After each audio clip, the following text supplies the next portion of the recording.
You're listening to an Airwave Media Podcast.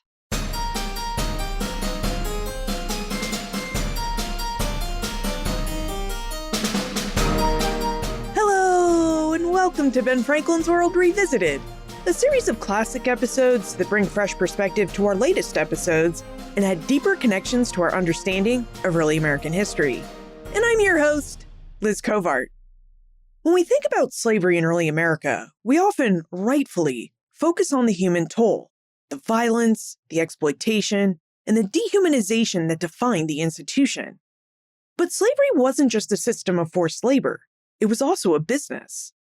Next week in episode 418, we'll be investigating a different facet of the business of slavery, the story of slave drivers, enslaved people who were either forced to or took up positions of authority over others. Now, to better understand the system that slave drivers operated within, I thought we should revisit episode 281 with historian Caitlin Rosenthal.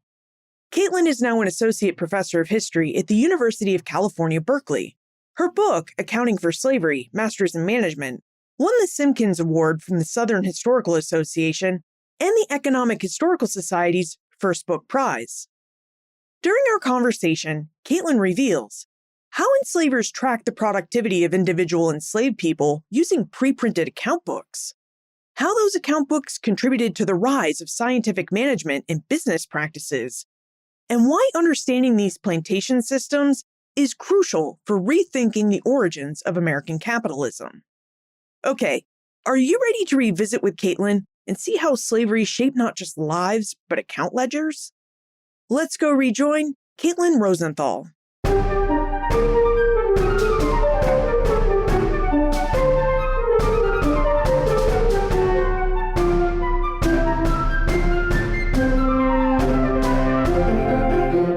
Our guest is an assistant professor of history at the University of California, Berkeley. She's an expert in 18th and 19th century business history, economic history, and labor history. She's also the author of numerous articles and a book, Accounting for Slavery, Masters in Management. Welcome to Ben Franklin's World, Caitlin Rosenthal. It's wonderful to be here. So, Caitlin, I wonder if we could begin our conversation with your story. Because you are a historian of American business and labor history, but before you became a historian, you worked as a management consultant. So, would you tell us a bit about your business experience and how that experience has informed your work and interests as a historian? Sure. Right out of undergrad, I went to work as a management consultant for McKinsey & Company. I was the youngest person on all of my teams, and I was the person in the basement conference room with a spreadsheet, crunching the numbers to help us give businesses recommendations what to do.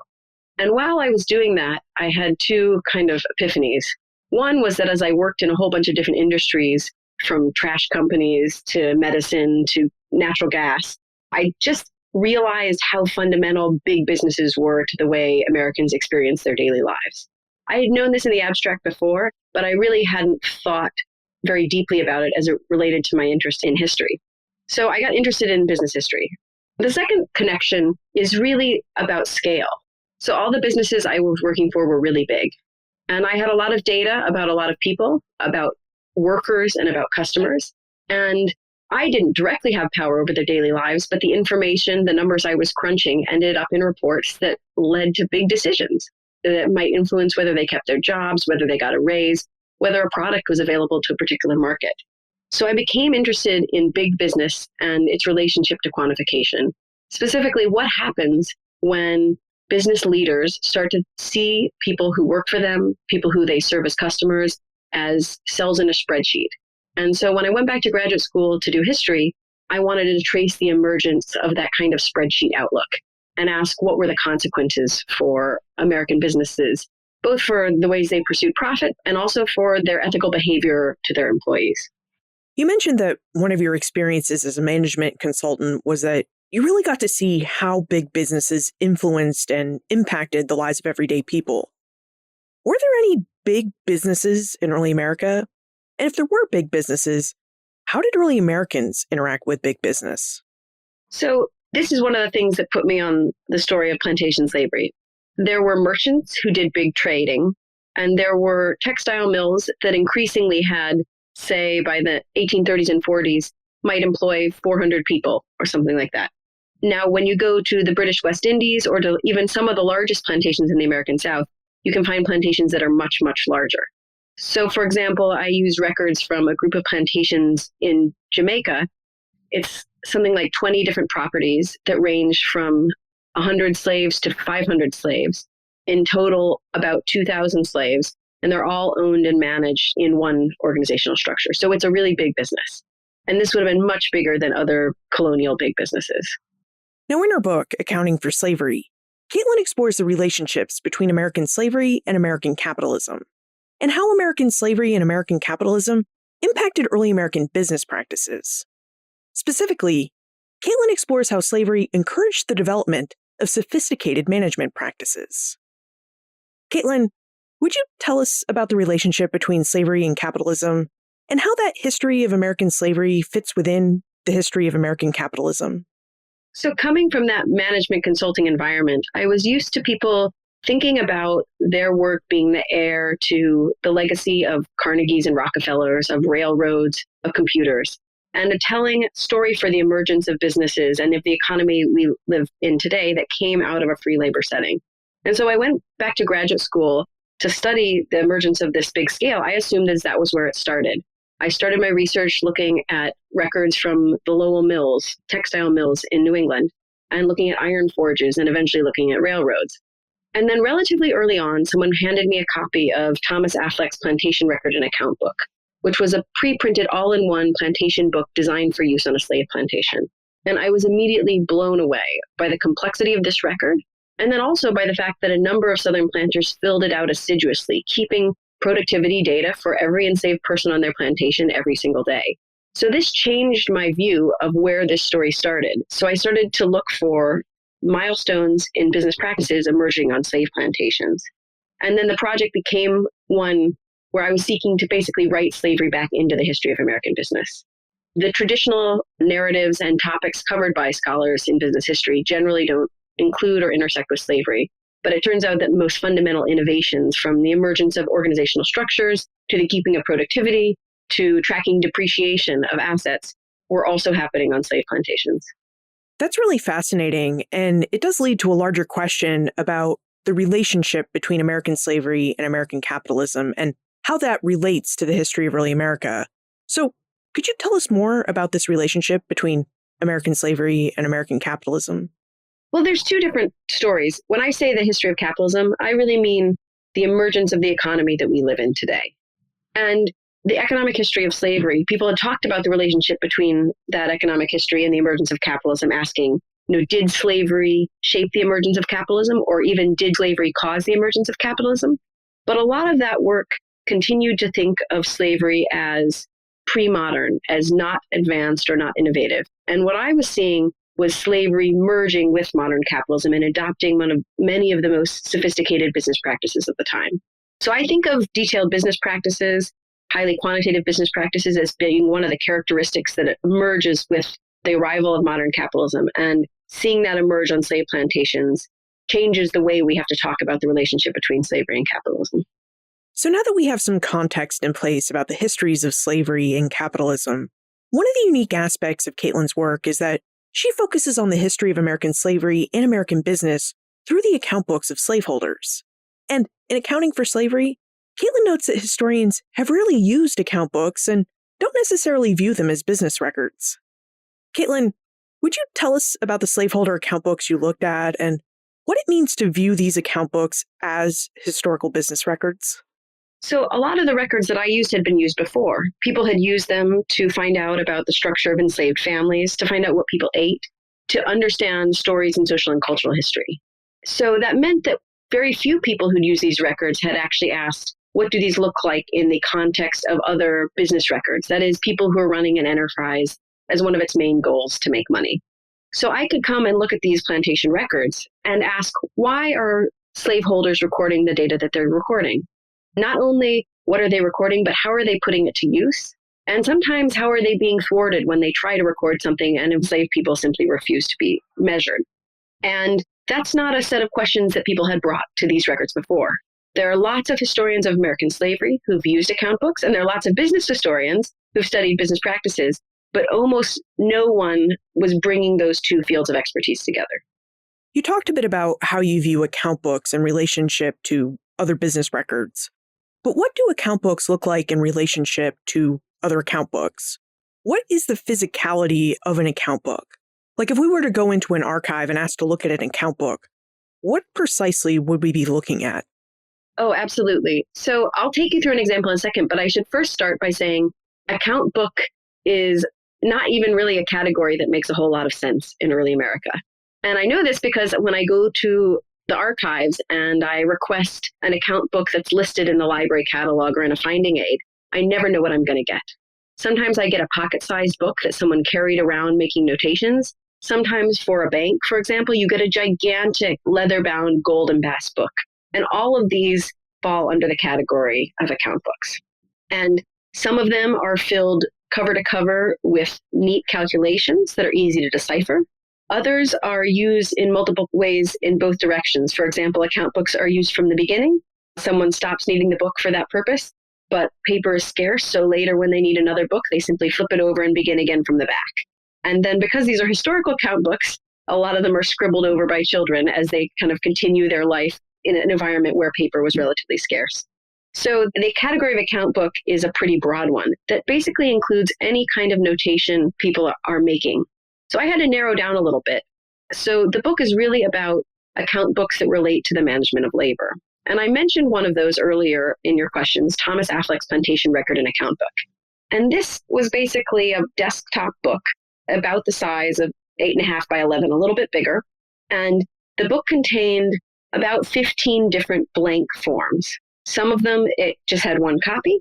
Some of them, it had enough copies to, say, for example, cover the entire picking season. And a planter was instructed in a set of instructions up front that they were to fill in every different form, and they could tally up each different form. And then entries from each of the forms would all go and become inputs into the final form, which was a balance sheet.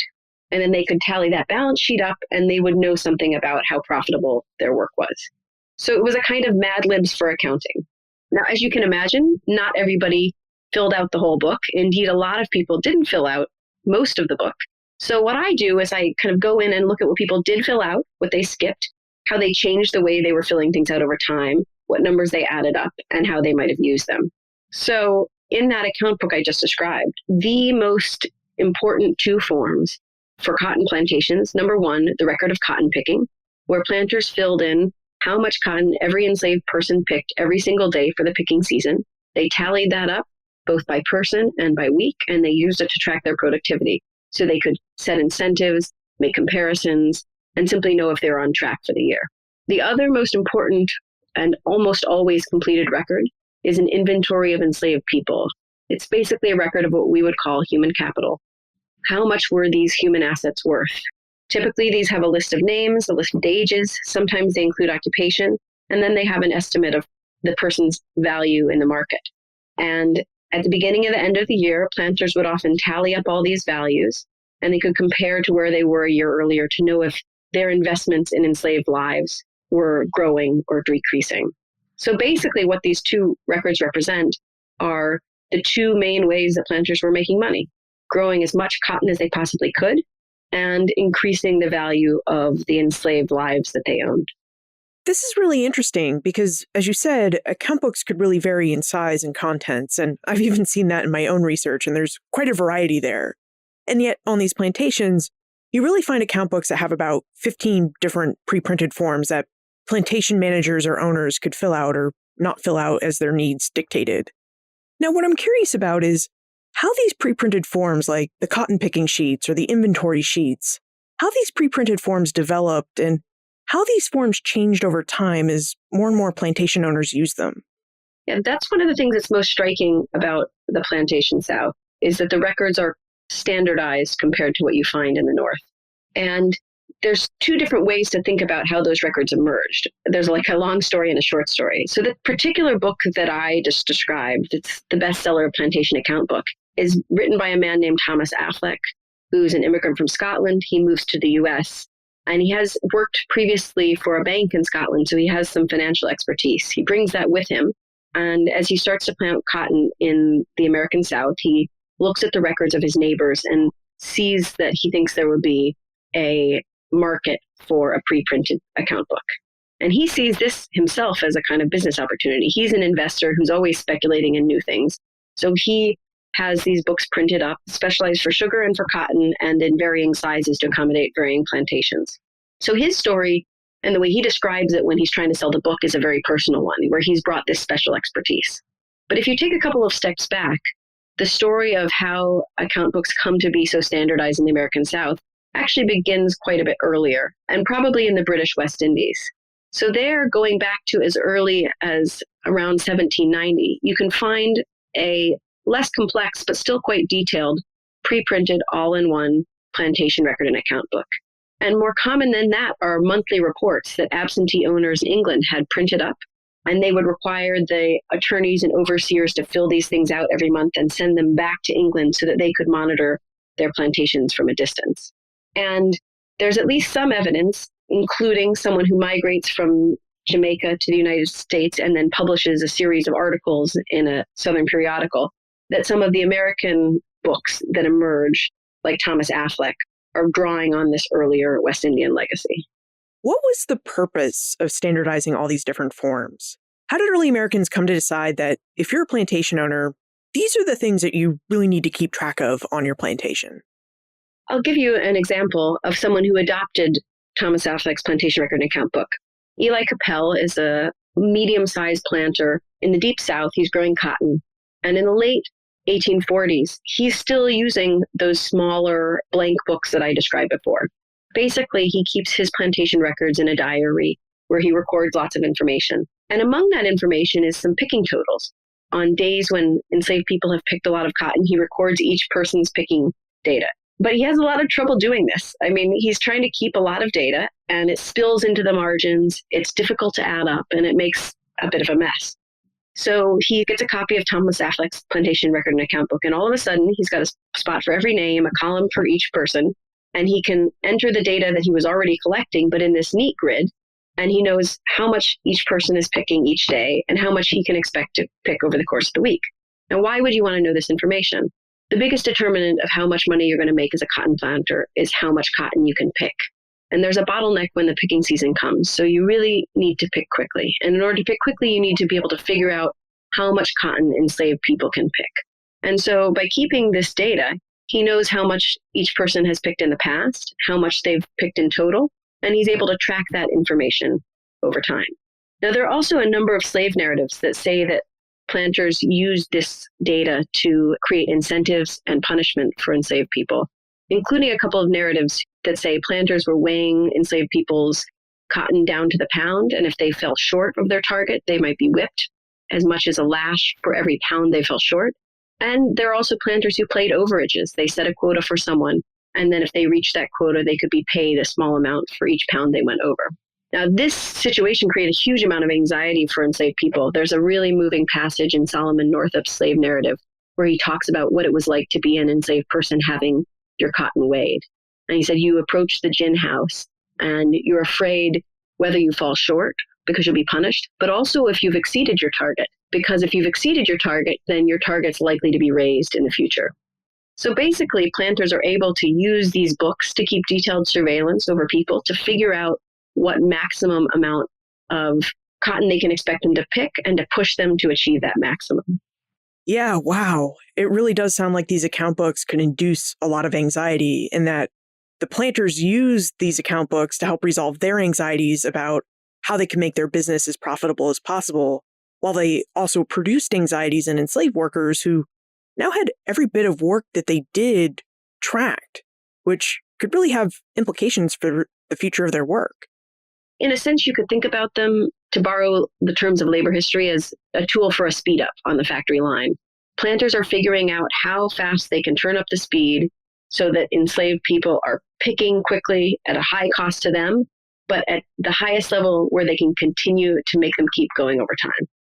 Now, as we heard about Caitlin's book, Accounting for Slavery, a little earlier, we discovered that Caitlin focuses specifically on the business practices of sugar and cotton plantations. Caitlin, why did you choose to focus your research on cotton and sugar plantations?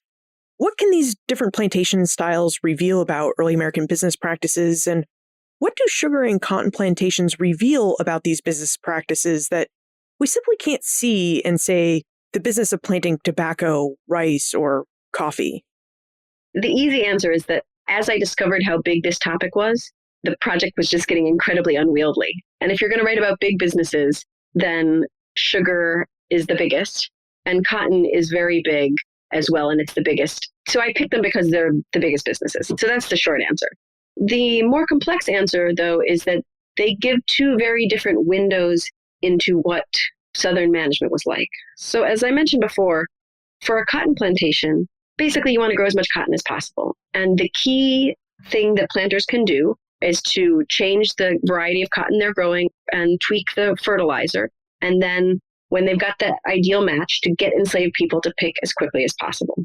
And cotton is unique in that it's weighable on a per person basis. So if you're running a sugar plantation or a rice plantation, you can't easily attribute output to one person.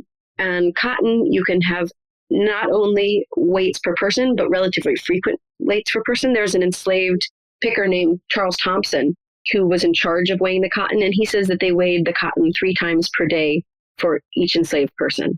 And cotton has this attribute of being weighable per person, which means that you can analyze productivity on a per person basis. So if you're thinking about the history of slavery and the history of business, measurement of productivity on a per person level happens relatively late in the history of business. People don't usually describe it emerging until the late 19th and early 20th century with the arrival of scientific management that's trying to incentivize kind of work on a per person basis. So what happens in cotton is really distinctive. I'm not an expert in coffee, but I have been told that coffee also shares this characteristic and has some of the same records as a result. Now, by comparison, sugar is more about running a complex operation. Sugar plantations are famously described as factories in the field because you have the sugar being rolled and the juice extracted and boiled down right on the farm. It's not like cotton, which is ginned and then shipped to a distant factory. A lot of the refining process is done on the plantation. That means you need a lot of different occupations on the plantation, a lot of different skills. So where a slave plantation that's growing cotton in the U.S. South might only have a few different skilled categories of enslaved people, I've seen sugar plantations that have as many as 20 or 25 different occupational categories, ranging from watchmen and people described as rat catchers because they had to keep rodents under control from spoiling the sugar, to the highly skilled positions like blacksmiths, coopers, boilers, and distillers. And to run a sugar plantation and be successful, it's not about pushing up the pace of labor of any one person. It's about keeping the whole complex operation running. So one of the things I do in the book for sugar plantations is to reconstruct the organizational hierarchy. And you can use planters' inventories and implied reporting relationships to basically draw what looks like a modern organizational chart. And this modern organizational chart, which starts at the top with the planter and the attorney and the overseer, then goes down to white bookkeepers, and then below them to enslaved headmen, and then finally down to field hands. This complex hierarchy was necessary to keep this really complex organization going. And this looks, rather than the emergence of scientific management, kind of like the emergence of the railroads in the American South, where you have really complex logistical organizations that need this complex structure to keep running. You've mentioned a couple of times now how sugar and cotton plantations were really the big businesses of their day in the late 18th through mid-19th centuries. Could you tell us more about the down-on-the-ground details of how these large plantations worked and about the different kinds of management systems that plantation owners really had to have in place to keep these large plantations going? Absolutely. I'll start with sugar because I was just starting to describe the hierarchy on a sugar plantation. And we're not even going to talk about a single plantation here. We'll talk about a plantation complex. So one of the sets of plantations I write about in the British West Indies is owned by a British absentee owner, Henry Dawkins. He doesn't live on the plantation, but he requires detailed reporting from each of his different plantations. He owns a whole bunch of different properties, ranging from a few slaves all the way up to, say, 500 slaves. And altogether, the operation is 2,000 or so enslaved people in one parish, and then he also owns more enslaved people in another parish in Jamaica. And this would have been bigger than just about anything in the U.S. at the time. So at the top of that hierarchy is an attorney, who is responsible for selling cotton and then also for managing relationships between the absentee owner and what's happening on the ground. Now, below him is an overseer. The overseer is the top officer resident on any plantation. So this is a free person, and he's responsible for the 500 people below him in the organizational hierarchy. Then below him, we have another set of free workers who are called bookkeepers. Now, they're called bookkeepers because they did keep a lot of records. I mean, that was one of the epiphanies I found in my research, was that records are really important to running an information system on these large plantations. At the same time, bookkeeper was a very rosy description for what we did. There was one quip from a bookkeeper who went to Jamaica. It's not a very glamorous job. He says, we come expecting to keep books and we end up having to keep hogs. And these bookkeepers would manage the day-to-day nitty-gritty of the plantation. And below them are the head people. So there's a head watchman who's helping keep surveillance. There's a head driver who's managing a series of drivers, and the drivers are themselves head people. So they manage the planting and the tending of the cane, and then they manage the cutting of the cane, which extends over quite a long period of time. And once the cane is cut, it's fed into a grinder, which extracts the juice, and the juice is boiled down into denser and denser concentrations of sugar until finally you get a solid sugar product. And then some of these plantations are also distilling rum in the same place. This means that someone who's running a plantation has just huge investments in capital. The biggest are probably in the enslaved people that are living on the plantation and also on the land. But also they have a lot of machinery. The grinding apparatus and the boiling house are very valuable. And along this process, there's a whole bunch of different bottlenecks. You have to keep the boiler running. You have to keep the cane coming. And all of it's time sensitive. So in order to make the whole thing run and to produce sugar, you have quite a complex operation. And so to make that keep happening, you have a series of detailed records, some of which are kept at each level of the organization. There's a Jamaican planter's guide who says, one of the most important things is to make sure that information gets reported up from enslaved people to the bookkeepers, from the bookkeepers to the overseers. And at each stage, the information is kind of summarized down. Things are added up in total. And then finally, you end up with this monthly report that gets shipped across the Atlantic so that an owner in England can keep tabs on what's happening in his property. You mentioned a few different people whose work contributed to plantation management, including the one bookkeeper who said that his job wasn't all that glamorous because he also had to keep the hogs. How would someone who aspired to manage a plantation have acquired all the training and experience they would have needed to have the management skills and do all the paperwork to run a plantation? So this is to a great extent on-the-job training. And these jobs are appealing because the training is seen as itself a kind of opportunity to learn a trade and potentially move up. So a young British apprentice, probably if they can get a good apprenticeship in a counting house in London or Bristol, would take that instead. But if you can't get that, then being willing to go to the West Indies is your alternative.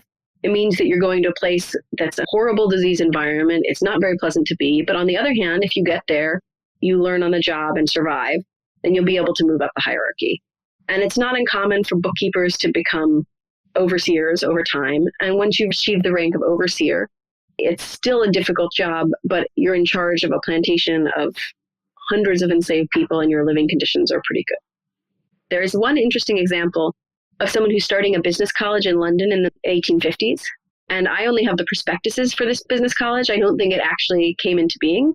But this business college is especially targeted to the sons of American planters because he thinks they're going to be sent back to England to learn this business expertise. So it's an interesting two-way educational story where planters send their sons to England to take courses or to urban areas in the United States.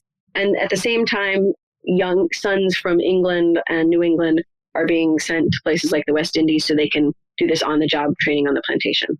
There's also lots of books that tell people how to do this. And I've seen copies of books that are given to young men as they're about to go work in the West Indies. So if you're going to work in the West Indies, somebody could give you a manual on how to do plantation bookkeeping and you'd take it with you. But that would only get you so far. A lot of it is on the job training. You know, as you're talking, I really find the timing of the development of professionalized plantation management to be really interesting because we are talking about the mid-19th century and that's when the institution of slavery was really starting to crumble and become abolished throughout the British Empire and eventually in the United States. One of the things that jumps out of these records, I guess I just said it jumps out of them, but it also doesn't jump out of them. So you have these very neat spreadsheets that are sent across the Atlantic that are consulted by absentee owners, and they don't really reveal a lot of the horrors of the system. But at the same time, there are a few examples of abolitionists getting their hands on these records.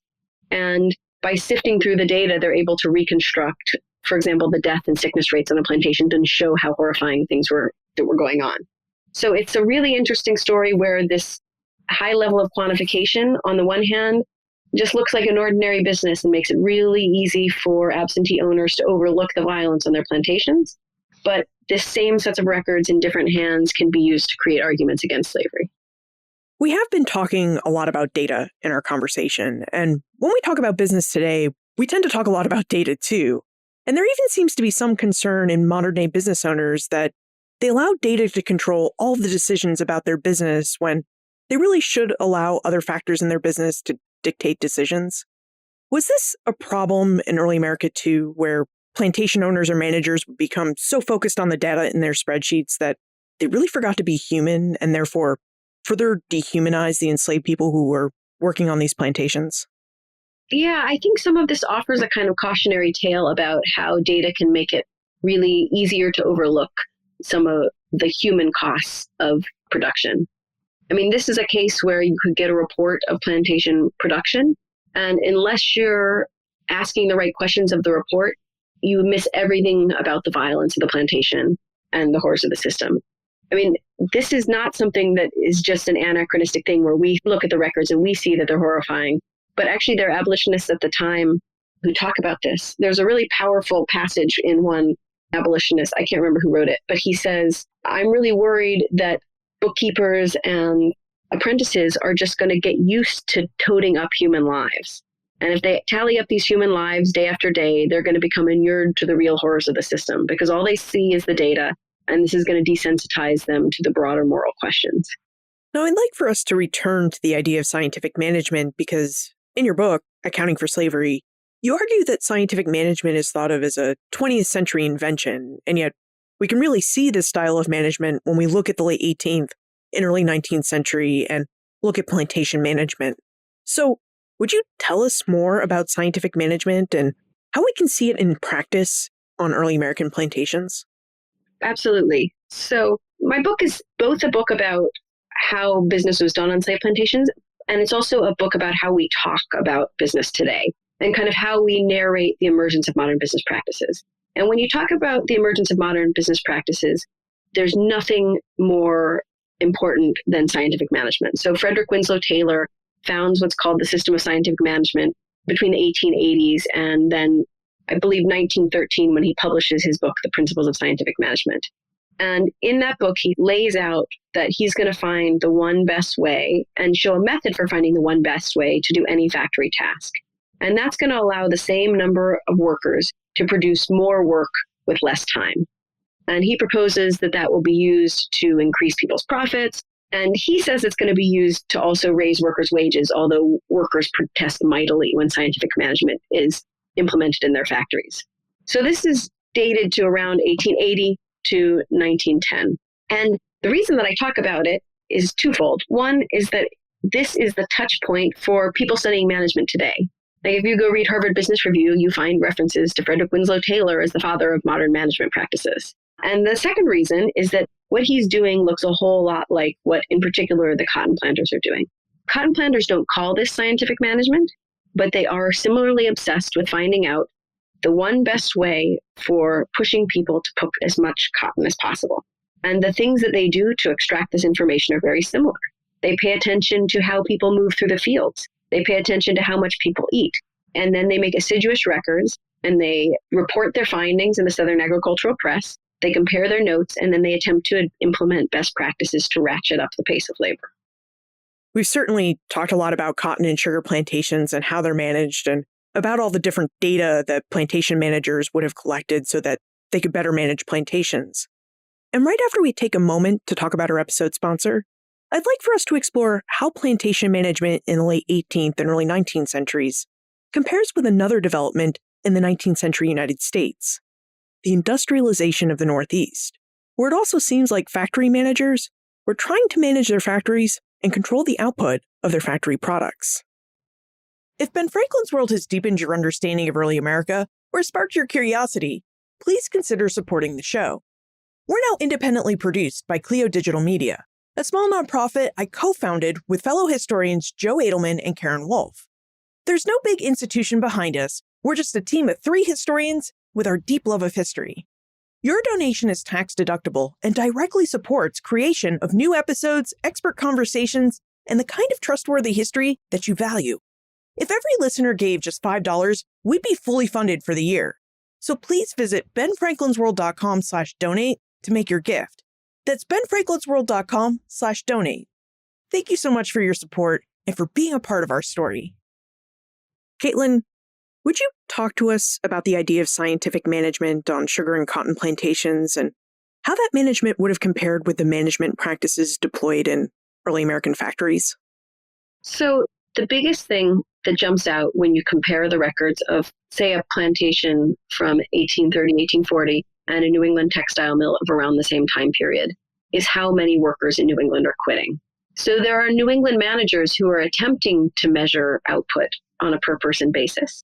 And they lay out a nice grid in their account books. They don't generally have these pre-printed standardized books like Thomas Affleck recommended, but they might have a hand-lined book that has everybody's name and the days of the week, and they try to record their output.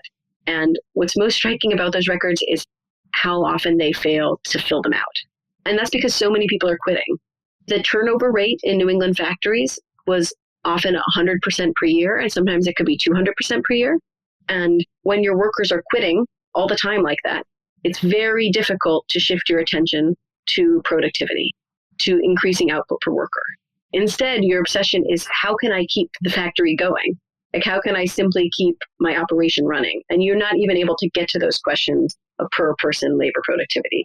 And so the circumstances of slavery radically simplify this for slaveholders.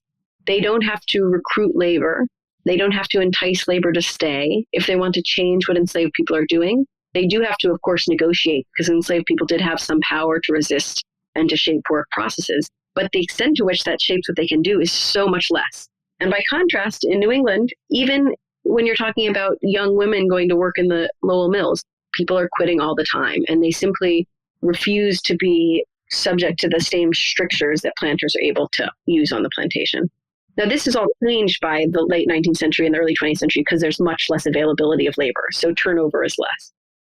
Yeah, there really would have been a big difference between factories and plantations in that the ability of workers in factories to be able to quit their jobs if they didn't like them must have really thrown a big wrench into how factory managers were able to use or not use ideas and techniques from plantation management. And of course, that is the biggest difference that we're talking about here between factories and plantations, in that if factory workers did hate their job, they could quit. But enslaved people, they weren't really allowed to quit. Yeah, and especially early on, before scientific management has really taken off, one of the key characteristics of the early American economy is that there's a lot of land and not a lot of labor. And that gives workers options. And enslaved people just didn't have those same options. Now, you mentioned earlier that there were really 2 important forms in that Affleck account book that we've been talking about. The one form was about productivity. It was a productivity tracker, which tracked how much cotton or sugar an enslaved person could pick. And the second important form was a sheet that allowed managers to keep track of just how much their human capital was worth.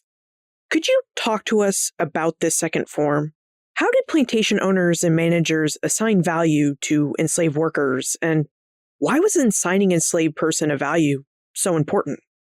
These are basically inventories, and they're labeled like this.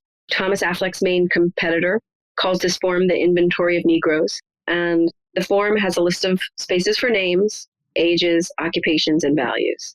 Then you tally up the values and you compare them at the end of the year to the beginning of the year. And you see whether the amount of value you have invested in enslaved people has increased or decreased. And this is because enslaved people were often the most important part of someone's portfolio of assets. I mean, they're thinking about them simultaneously as a source of labor to grow cotton every year, and as almost like the modern investor would think of a stock portfolio. So tracking the increase in their value helps you to know overall how your wealth is changing over time. Now, often planters didn't sell enslaved people from year to year, and they didn't plan to sell these assets, but keeping track of this information let them know that they could sell people if they needed to stay in business. And also, it meant that they could use enslaved people as collateral to get a loan if they wanted to expand their business. Caitlin, as you think back on all the research you've conducted, what do you think we gain when we look at the history of American slavery with a business perspective?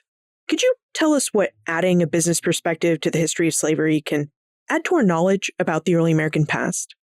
I think it's impossible to understand what enslaved people were up against unless you understand the history of American business practices. Some of the best research on the history of slavery for the last 25, 30 years has been about enslaved people's resistance and showing the multiple ways that enslaved people are able to push against the system of slavery. And it's impossible to really understand the stakes of that resistance unless you also understand the ways that slavery was modernizing and the ways that slavery was using not just violence, but also information and data to keep surveillance over enslaved people and to maintain control. And I'll just give you one example. This is from the slave narrative of Israel Campbell. Campbell's working on a cotton plantation, and he's repeatedly falling short of his target for picking cotton. So he knows that he'll be punished. As he says, a whipping will be sure. And what he does to get out of this is to stuff melons in his bag of cotton. He sneaks them in and he achieves his weighing target. And then later he sneaks them out of the bag so that they won't be detected. But because the planter is keeping detailed records, the end of the season comes and the cotton is all being ginned. And there's a number called the turnout ratio, which is if you picked X amounts of not yet cleaned dirty cotton, after it's ginned, it should mean X amount of ginned cotton. And the planter does that calculation after the cotton has been ginned, and he knows that someone has either been stealing cotton or has been hiding stuff in the cotton. So he uncovers the deception. And because of this, Campbell has to stop this practice and risk punishment. So, the kind of constraints that information and data create in enslaved people's daily lives are combined with the threat of violence to create a system that's getting stronger even as enslaved people are resisting it all the time. And unless we understand the ways that slavery used data, it's impossible to see that full picture of what enslaved people were up against. Now we should move into the time warp. This is the fun segment of the show where we ask you a hypothetical history question about what might have happened if something had occurred differently or if someone had acted differently.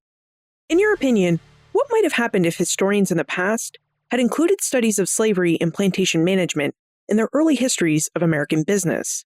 How do you think the history of slavery and the history of business would look different today? I think that's a really cool question. And even before the Civil War happens, both sides of the debate are pushing against this narrative. Southern planters are saying, oh, no, we weren't that profitable. And abolitionists who want to get rid of the system are also saying, oh, slavery isn't that profitable. So everybody's talking about how slavery isn't the kind of business that it actually is, which is one that was often very profitable and used quite advanced practices. So everybody is changing the narrative from the very beginning. But what if instead we had recognized slavery for what it was, both a social and cultural institution, but also always a business, one that was highly calculating and one that was often very profitable. So one thing that I think would have been amazing is that if American business had to reckon with the history of slavery earlier. One of the things that's happening in research right now is there are scholars working on, say, the insurance industry, uncovering how modern insurance companies like New York Life all offered slave insurance policies. Similarly, there's a scholar working on Brooks Brothers, the clothing company, and Brooks Brothers was involved in slavery. So there's kind of people retracing company histories to uncover their complicity in slavery. And if this had happened 50 or 100 or immediately after the Civil War, we might have a very different national relationship to the institution of slavery. Business history, for example, is really strong in Germany, in part because after the Holocaust, individual businesses were forced to reckon with the ways they were complicit with the violence of the Holocaust. And if we had a legacy of American businesses reckoning with their connections to slavery, I think we would have both a bigger and different understanding of how slavery worked. And then we'd also have a different conversation about reparations. It would be much more concrete, much more specific. Maybe there would be individual businesses that would be taking the lead on reparations. And maybe we're still going to head that way. But I think understanding how central this was to the emergence of American businesses has a potential to transform how we talk about reparations. And if we'd been doing it for 150 years, that conversation would already look really different. Now, what aspect of business history are you researching and writing about now? So I have two projects. One is continuing to work on the history of slavery. I mentioned earlier that one of the skilled positions on a slave plantation is the watchman. So I have a project trying to uncover the role of enslaved watchmen in the British West Indies, in particular because these are elderly or injured slaves, and they're put to work as watchmen often because they can't do anything else. But the job of the watchman is also a potentially dangerous one, because you have to trust an enslaved person to be your eyes and ears and to keep watch over other slaves. And it was a potentially even a subversive position where enslaved people could use this position against their masters. So I'm trying to study what it took for planters to extract this labor of surveillance from enslaved people. So that's one project. And then the other project that I'm just kicking off is about the more modern history of American business. In particular, I'm interested in the emergence of human relations departments and how they evolved over time, which includes the fact that a lot of women make a lot of progress in human relations, but even as women are climbing the corporate ladder in HR is becoming a de-skilled back office type of function and becoming less prestigious. And this project, I think I'm hoping to get to the story of why human relations departments have become more concerned with legal liability in many cases than they are with actually creating good work environments.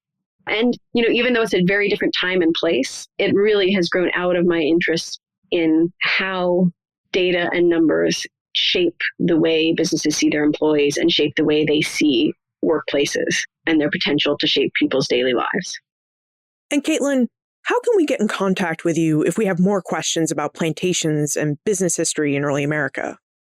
I have a website that's just my name, CaitlinRosenthal.com, or my Berkeley faculty website. And both of them have my contact information, so you can reach out with questions. Caitlin Rosenthal, thank you so much for joining us and for taking us through the accounting practices for slavery in the late 18th and early 19th centuries. It was really fascinating. It's been a wonderful conversation. The history of American slavery goes hand in hand with the history of American business practices. As Caitlin revealed, the biggest businesses of early America relied on enslaved labor and data collection to determine how they can make their businesses more profitable. This is why looking upon slaveholder account books as business records is so important. As Caitlin mentioned, many scholars have looked at account books to find information about enslaved people, information about how many enslaved people worked on a particular plantation, or personal details about those enslaved people, like how old they were or what job they performed on a plantation. But when we also look at these account books as business records, we can see the constraints the information contained in those account books, such as pick cotton weights, placed on enslaved people. Knowing about these constraints helps us better understand not just how enslaved people pushed against the system of slavery, but also what was at stake in their actions of resistance. And knowing about these constraints not only helps us better understand how enslaved people pushed against the system of slavery, but also what was at stake in their actions of resistance. As Caitlin described for us, slaveholder account books reveal the ways in which slavery was modernizing over the course of the 19th century. And that modernization not only meant more violence towards enslaved people, but also a lot more surveillance when it came to how enslaved people worked and lived. Collectively, the data and information contained in account books allows us to see how the system of American slavery grew stronger and more oppressive, even as enslaved people resisted their enslavement all the time. What are the consequences of collecting data about employees? What can this data mean both in terms of how businesses pursue profits and their ethical behavior toward employees? Caitlin showed us that asking these questions of the past can yield fascinating information about the development of American business and American society. You'll find more information about Caitlin, her book, Accounting for Slavery, plus notes and links for everything we talked about today on the show notes page. benfranklinsworld.com/281. Friends tell friends about their favorite podcasts. So if you enjoy Ben Franklin's World, please tell your friends and family about it. Production assistance for this podcast comes from Joseph Edelman, Karen Wolf, and Morgan McCullough. Breakmaster Cylinder composed our custom theme music. This podcast is part of the Airwave Media Podcast Network. To discover and listen to their other podcasts, visit airwavemedia.com.